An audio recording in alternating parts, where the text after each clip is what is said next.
ڕێز و سڵاو بۆیەوە گوێگران و بینەرانی خۆشەویستی تەلەڤیزیۆنی کۆمەڵە لەگەڵتاندام بۆ پێشکەشکردنی گەشتی هەواڵەکانی ئەمڕۆ ڕۆژی چوارشەممە. سەرتاش بە سەردێڕی چەند هەواڵێک دەست پێ دەکەین. گیان لە دەستدانی کەسایەتیکی خۆشناو و برای کادر و ئەندامێکی کۆمەڵە لە شاری سەقز. ئازادی هاوڵاتیەکی دەست بەسەرکراو لە شاری مەریوان. پشتیوانی گروپێکی شاخەوانی شاری سنە لە ئەنجومەنی سنفی معلمانی کوردستان. راپۆرتێک لەسەر دەست بەسەرکردنی بە کۆمەڵی چالاکانی فەرهەنگی لە تاران و خۆپیشاندانی دانیشتوانی زاهد شەهری فەسا دەژبە نەبوونی ئەو پچڕانی کارەبا.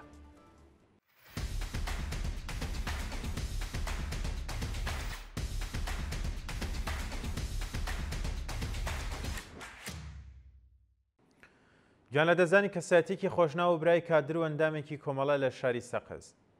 ڕۆژی سێشەمە چواری خەرمانان کاک سەیفوڵڵا غەفاری کەسایەتی خۆشناو و چالاکی مەدەنی خەڵکی ئاوایی باشبڵاغی سەر بە شاری سەقز بەهۆی نەخۆشیەوە گیانی بەخت کرد.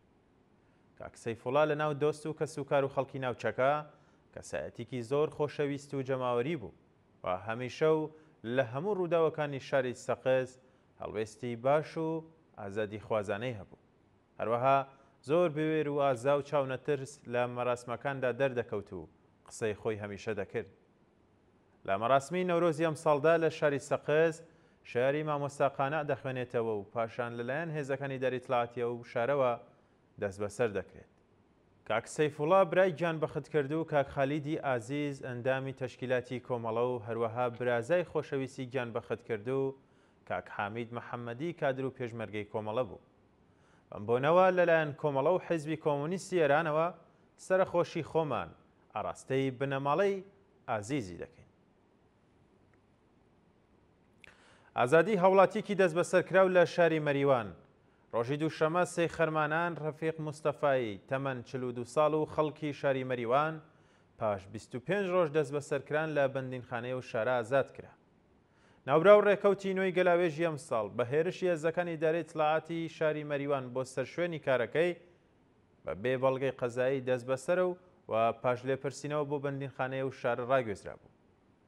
جێگای ئاماژەیە ئەو هاوڵاتیە لە کاتی دەست بەسەرکردنیدا لە مافی دەستڕاگەیشتنی بە پارێزەر و پەیوەندی لەگەڵ بنەماڵەکەی بێبەش کرابوو. پشتیوانی گروپێکی شاخەوانی شاری سنە لە ئەنجومەنی سنفی معلمانی کوردستان.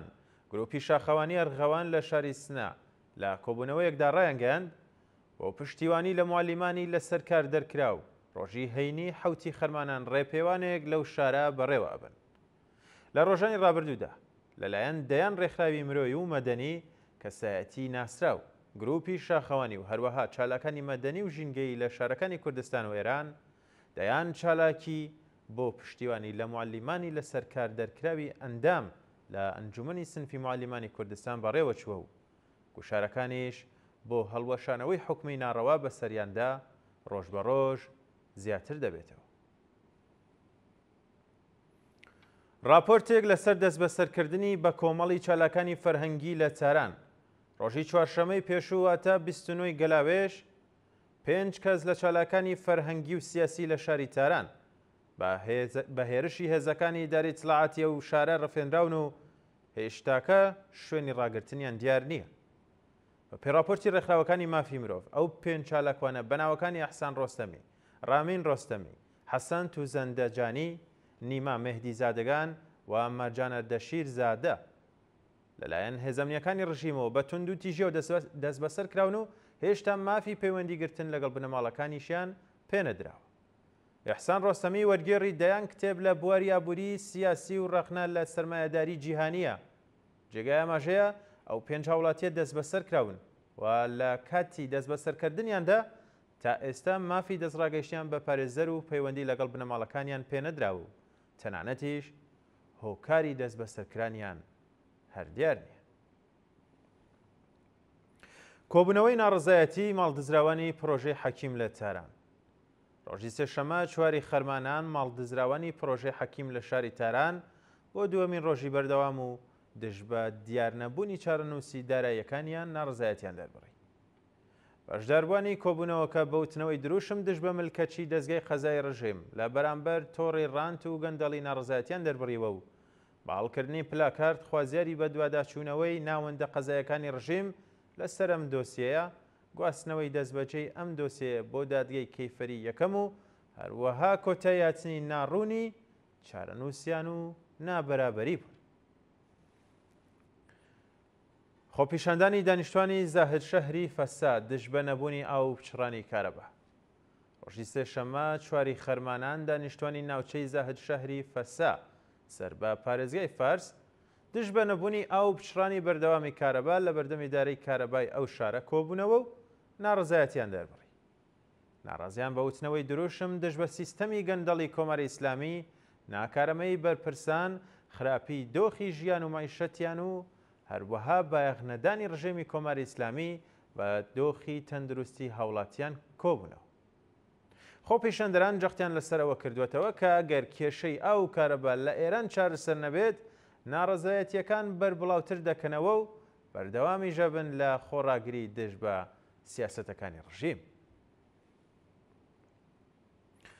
لە سێدارەدانی 6 بەندکراو لە زیندانەکانی کۆماری ئیسلامی لە ڕۆژانی ڕابردوودا 6 بەندکراو لە زیندانەکانی نەهاوەند، تەورێز، بیرجەند و وەکیلابادی مەشهەد بە تۆمەتی پەیوەندیدار بە مادەی هۆشبەرەکان و کوشتنی بانقەز لە سێدارە دران. بە پێڕاپۆرتی ڕێکخراوەکانی مافی مرۆڤ، 3 بەندکراو بە ناوی ئێحسان خانی، خەڵکی شاری نەهاوەندی هەمەدان، یاشار لەهجی، خەڵکی شاری تەورێز و مەلیحا حەقی تەمەن 34 ساڵ و خەڵکی شاری تەورێز بە تۆمەتی کوشتنی بانقەز لە زیندانەکانی نەهاوەند و تەورێز ئێعدام کراون.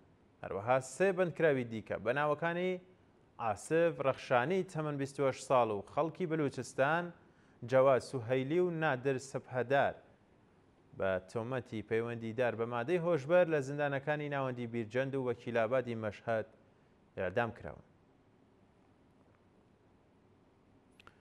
بە ئەنجامی دانوستانەکانی ڕژێمی کۆماری ئیسلامی و 3 هاوڵاتی لە ئەوروپا دوایین هەواڵ. بە پێی هەواڵەکان، دانوستانەکانی نێوان کۆماری ئیسلامی، 3 وڵاتی ئەوروپایی و یەکێتی ئەوروپا لە جنێف بە ئەنجامێکی قەتعی نەگەیشتۆ و هێشتا مەترسی گەڕانەوەی سزاکان بۆ سەر کۆماری ئیسلامی هەیە. کۆبوونەوەکەی نێوان کۆماری ئیسلامی و ئەو چەند لایەنە لە کاتێکدا بەڕێوە چووە کە دیسان مەترسی چالاکردنەوەی میکانیزمی ماشە لەسەر ئێران لەلایەن وڵاتانی ئەوروپاوە جددیتر بووەتەوە. جێگای ئاماژەیە لایەن ئەوروپیەکانی بەرجام پێشتر هۆشداریاندا بوو کە ئەگەر کۆماری ئیسلامی نۆی خەرمانان بەڕێکەوتنی هەمەلایەنە سەبارەت بە بەرنامەی ئەتۆمیەکەی نەگەیت، ئەوە ئەو میکانیزمە چالاک دەکەنەوە. بەڵێ بینەرانی خۆشەویست، گەشتیاوەڵەکانم پێشکەشکردن کات و ساتێکی خۆش بە هەمولایەت.